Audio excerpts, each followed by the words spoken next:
여러분, 한번 상상해 보세요. 월스트리트의 한 투자은행이 5년 동안이나 믿고 보유했던 비트코인을 정말 하루아침에 싹 다 팔아치웠습니다. 이게 그냥 변심이었을까요? 아니었습니다.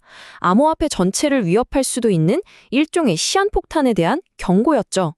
오늘 이 경고의 정체가 대체 뭔지, 그리고 이게 어떤 파장을 불러일으킬지 자세히 한번 파헤쳐 보겠습니다.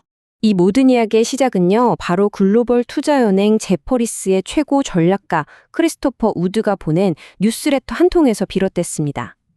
그의 갑작스런 결정 하나가 시장에 정말 큰 파문을 던졌죠. 그가 밝힌 이유는 솔직히 좀 충격적입니다. 양자 컴퓨터는 며칠 안에 공개키 기반 암호화를 해독할 수 있게 될 것이다.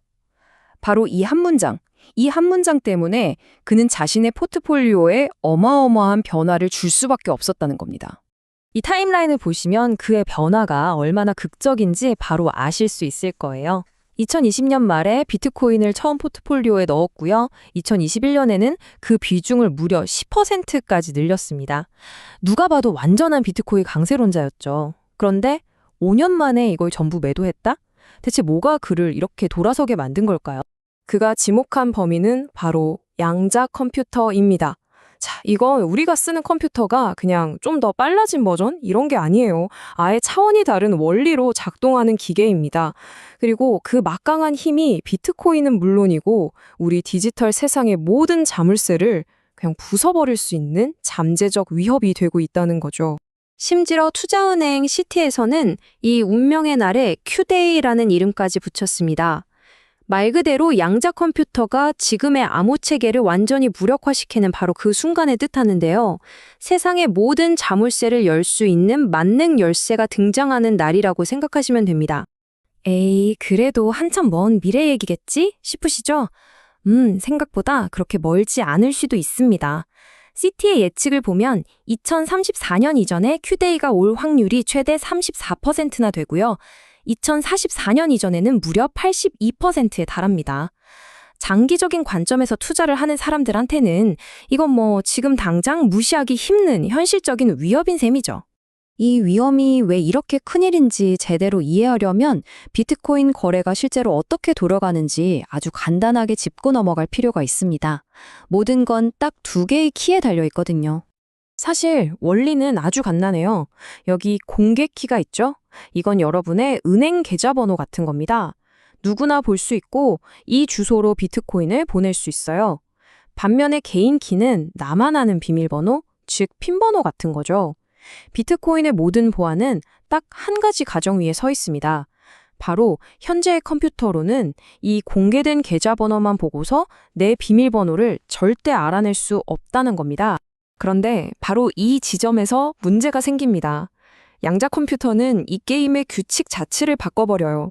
기존 컴퓨터에게는 일방통행 도로처럼 절대 불가능했던 역방향 계산을 해낼 수 있다는 거죠.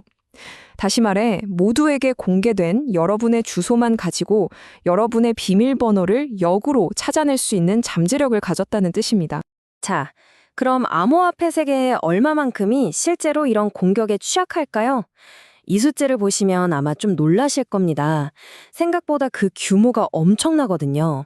우선 비트코인부터 볼까요? 전체 비트코인 공급량의 약 4분의 1, 그러니까 25%가 과거 거래 때문에 블록체인의 공개키가 노출된 상태입니다. 이 말은 곧 이만큼이 잠재적인 공격 대상이 될 수 있다는 거죠. 이게 많다고 생각하셨다면 이더리움을 보시죠. 이더리움의 경우 이 수치가 무려 65%까지 치솟습니다. 전체 공급량의 절반 이상이 잠재적 위험에 노출되어 있다는 얘기입니다. 여기서 끝이 아닙니다. 솔라나처럼 빠른 거래 속도를 최우선으로 설계된 최신 블록체인들은요, 구조적으로 모든 공개키를 노출시키도록 되어 있습니다. 이건 이론적으로 네트워크의 거의 100%가 잠재적인 공격 대상이 될 수 있다는 뜻입니다. 이렇게나 많은 자산이 위험에 처해 있다면 당연히 빨리 해결책을 적용해야겠죠? 그런데 바로 이 지점에서 비트코인의 가장 큰 강점이 오히려 가장 큰 약점이 되어버리는 아이러니가 발생합니다. 물론 개발자들도 이 문제를 모르는 건 아닙니다. 해결책도 연구되고 있어요. 양자내성 암호, 즉 PQC라고 불리는 새로운 암호 표준들이 있고요. 비트코인에도 BIP360이라는 개선 제한이 나와 있습니다. 양자 컴퓨터의 공격을 막아낼 수 있도록 보안을 강화하자는 거죠. 자, 해결책이 있다니 다행이죠? 그럼 이제 문제가 해결된 걸까요? 천만에요. 여기서 진짜 수십억 달러짜리 질문이 나옵니다. 그래서 그 업그레이드 버튼은 대체 누가 누르는데? 생각해보세요. 마이크로소프트 같은 회사는 그냥 모든 사용자에게 보안 업데이트를 쫙 보낼 수 있잖아요? 하지만 비트코인에는 CEO도 없고 중앙 서버도 없고 그 업그레이드 버튼을 누를 사람이 아무도 없습니다. 이게 바로 핵심입니다. 이 보안 업그레이드를 실행하려면 개발자, 채굴자, 거래소, 그리고 수많은 비트코인 보유자까지 사실상 거의 모든 참여자의 동의가 필요합니다. 전 세계에 흩어져 있는 이 독립적인 그룹들이 전부 다 이 중대한 사안에 합의를 해야 한다는 건데 이 과정이 엄청나게 느리고 또 어렵습니다. 몇 년이 걸릴 수도 있어요. 문제는 과연 양자 컴퓨터의 발전이 그때까지 기다려줄까요?